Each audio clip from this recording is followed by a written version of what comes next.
Welcome everyone. Come on in to my virtual living room. I just realized I have a big shadow above my head. So welcome everybody. I'm so glad to connect with you on this Facebook Live. It's actually been a while since I've done one, so it's always good to see familiar faces as well as new ones. And if you're new to me, let me quickly introduce myself. My name is Tonya Leigh. I am the founder of French Kiss Life, which is all about women living in love, joy, and style. And I have a community of fabulous women from all over the world who are committed to living the French Kiss Life lifestyle.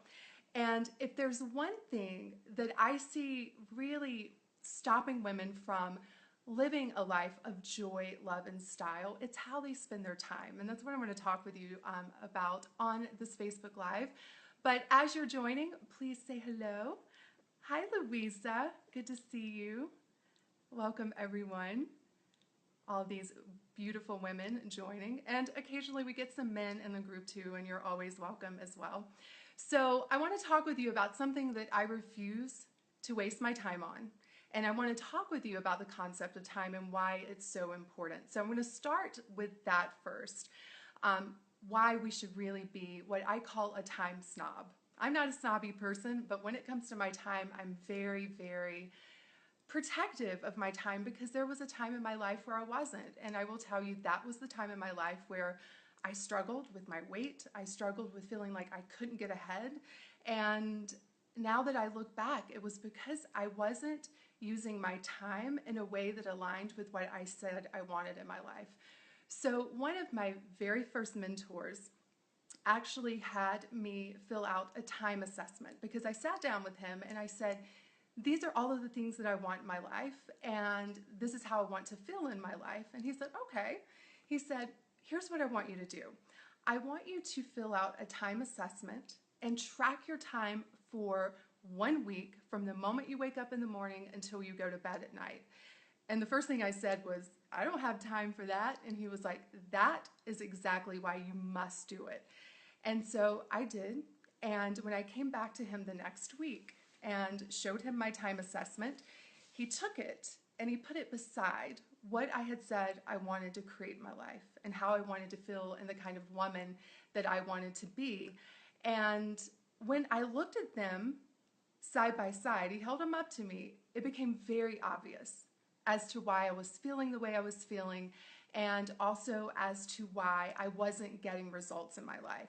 Because let me ask you, do you ever feel like you do a lot? You're busy all day, you're running the kids around, you're making dinner, you're going to work, but at the end of the day, you don't feel like you've gotten any traction. You feel like it's just the same old day, like Groundhog Day, the same old day every day.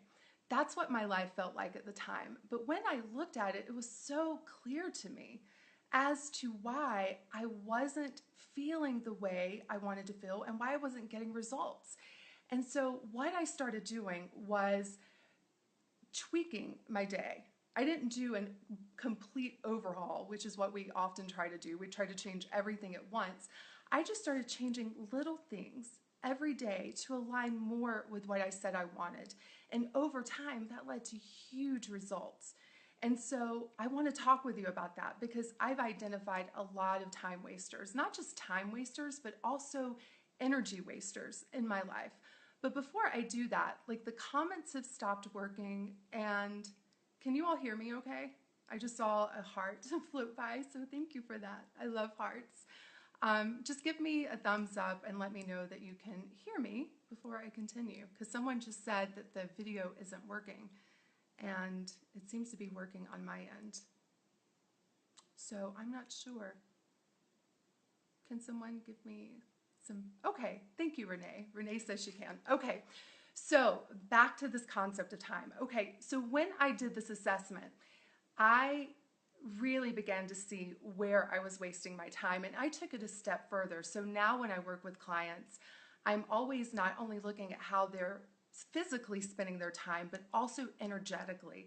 Because if you are focused on the wrong things, excuse me, it's going to impact how you show up and how you spend your time. So here's one thing And it's taken me a long time to get to this place, but I feel like I'm almost there. I can't say that I am 100% there, but I am almost there. One thing I refuse to spend my time on, and that is trying to convince people to like me. How many of you are so concerned with what everybody else thinks?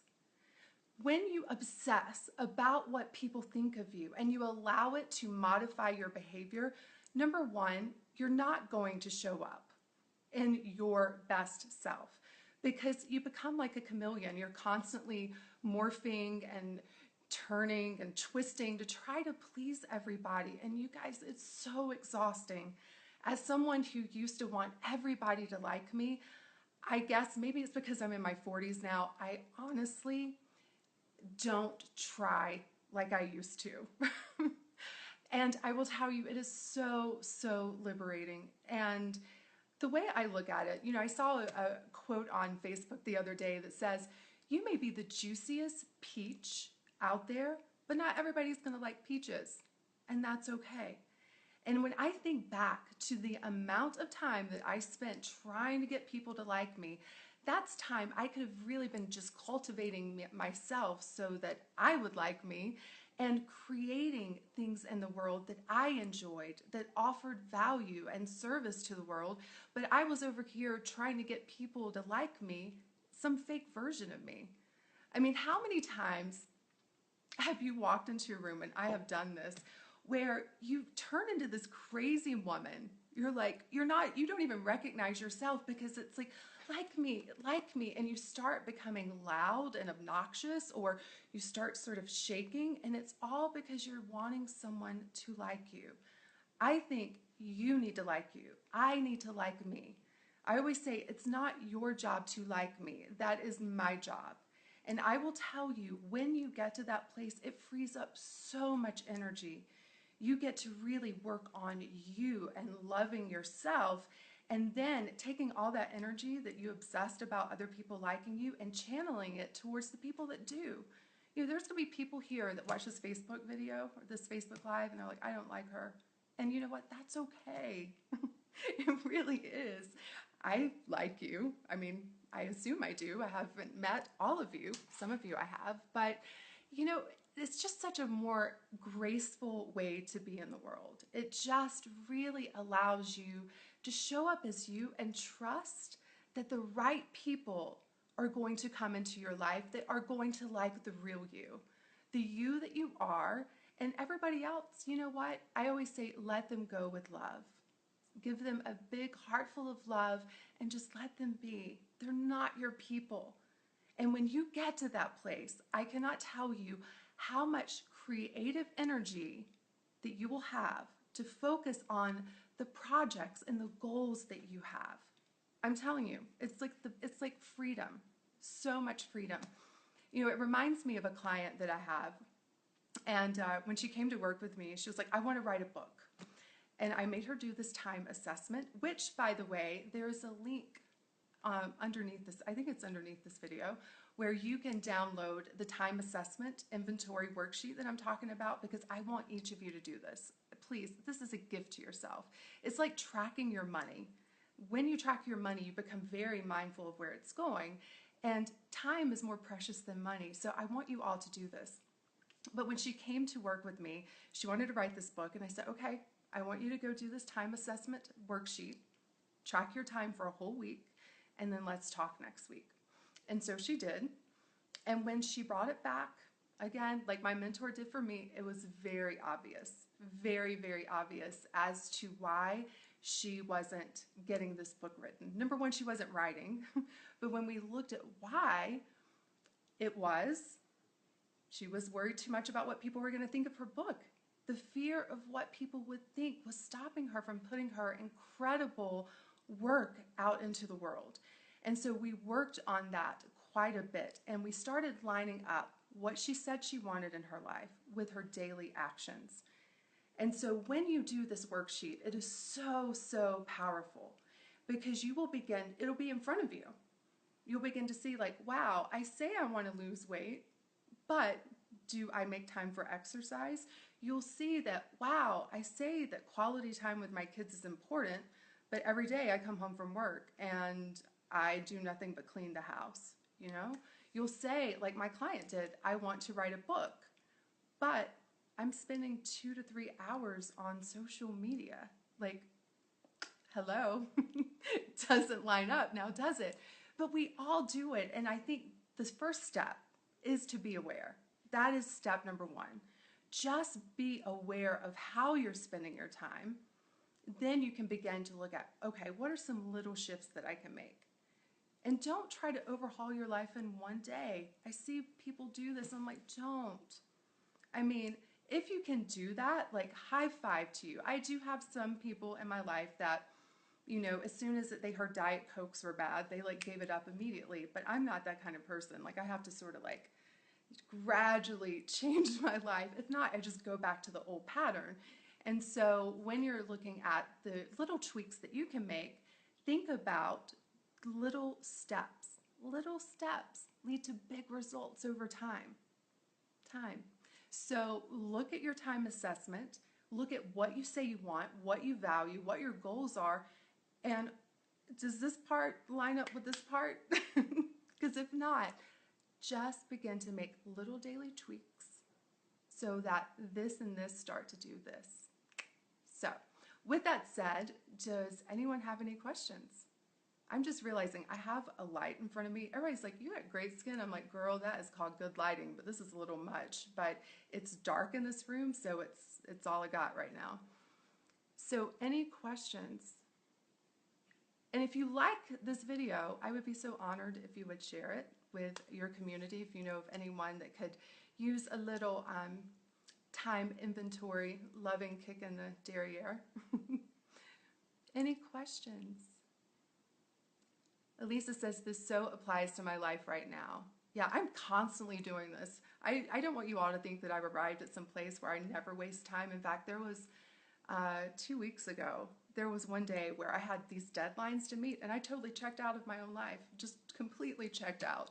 And I felt like I got nothing done because I was just wasting time. And it was that wake-up call of like, girl, this is what you say you want, and this day did not reflect it. So, love the live time with you. Thank you, Jan. This is always so much fun. I love doing these. What face makeup do you wear? Love it. Oh, so I just discovered a new brand when I was in Paris, and it's by, oh my God, give me a second, Terry. It is fabulous. My makeup stylist in Paris told me about this brand, so I immediately went to Le Bon Marché and picked up there's like an illuminizer and then the foundation, and I mixed the two. So that's what I'm using right now. Ellison says, I need this right now because I'm going to be finishing my degree and applying for law school. We're going to leave that last part off, Ellison. I'm not even going to say that live, but congratulations. That is fantastic. Any other questions while I hang out with you all? And you all know that when you live at 8,500 feet, which is where I am right now, your lips are constantly dry. If you've been on my Facebook Lives, you know I'm constantly either putting on lipstick or chapstick. But make sure, please download that free worksheet. I want you all to commit to it. And if you say, I don't have time to do this, that is exactly why you need to do it. How many hours of sleep do you get? Oh, I'm a sleeper. I would say probably 8 hours minimum. I love sleep. I love sleep. Isn't it a routine? Do we? We like to change. I missed that one. Sorry, it was going by too fast. It sounds like it's really vital to define your goals to compare with the time. Yes. So in the worksheet, I walk you through that process. So it's not only your goals, but it's also thinking about who you want to be. So if you tell me you want to be a woman who's joyful, for example, and you spend all day talking or thinking about what you don't have, it's not lining up, right? So it's not just your goals, but it's also who you want to be as a woman, and it's also what you value. If you tell me that you value wealth, for example, And there is no time being spent on looking at your investments or learning about investments or spending time with your money, then your value of wealth and how you're spending your time doesn't line up. So it's not only goals, but it's also what you value in life. And then also looking at your goals. So if your goal is to lose weight, for example, and you're not spending any time taking care of yourself, you can begin to see, right? It's really good to see it on paper. And again, that's the first step. Then the next step, and this is what I work with clients around, is understanding why you're not making that a priority. You're saying it's important, but yet you're not showing up for it. When you start to understand what drives you and you can change it so that you're driven to do these things, you can do incredible things in your life. Oh, thanks for posting the worksheet. The comments are going by so fast. My 1 year, I missed that one, Miranda. Sorry, you ladies. The comments are just going by so quickly. So I'm going to hang out for a couple more minutes, and then I actually have a coaching call that I'm jumping on after this Facebook Live. So any other questions for me that hopefully I can catch? Let's see. Oh, this is your most liked video yet. Wow, thank you all. Do you practice affirmations? Yes. What do you say? Affirm in your life. Thank you. Pam, I do. But my affirmation practice is very different. I actually teach this in my program called Become a Modern Day Icon. But it's really important with affirmations that you believe them, right? Because a great example is when I was overweight. It was really hard for me to look in the mirror and say, I am skinny, I am skinny. My mind was like, no, you're not. Like, stop it, right? So it was like this internal fight against myself. And so the practice that I use for affirmations is one where you can believe it, because when you can start to believe it, you can start to create it. You can start to be it, think it, do it, live it. So, but yes, I do. In fact, my morning journaling practice, did I say morning? Did I just say morning? I think I may have. My morning journal practice includes affirmations. So, hey, Matt, I saw you just joined. Matt is my dance partner. Good to see you. Hi, Amy. I see you're joining. I love that I can see as people are joining. This is so incredible. So any other questions for me before I sign off? I don't see any coming in. So thank you all for joining me for this Facebook Live. Again, make sure you grab the time inventory assessment worksheet. And I want to hear how it works for you. Like, it's so powerful to see it side by side. First of all, for you to get clear on what you want, and then to begin to see how you're spending your time. And then you can begin to see the alignment or the unalignment. Good morning from Australia. Hi, Christina. Good morning. Welcome. Yeah, it's early over there. Okay, ladies, and gentlemen, because we have some gentlemen on the live, but thank you all so much for joining, and have a beautiful day. Go out there and French kiss life. Cheers. Bye-bye.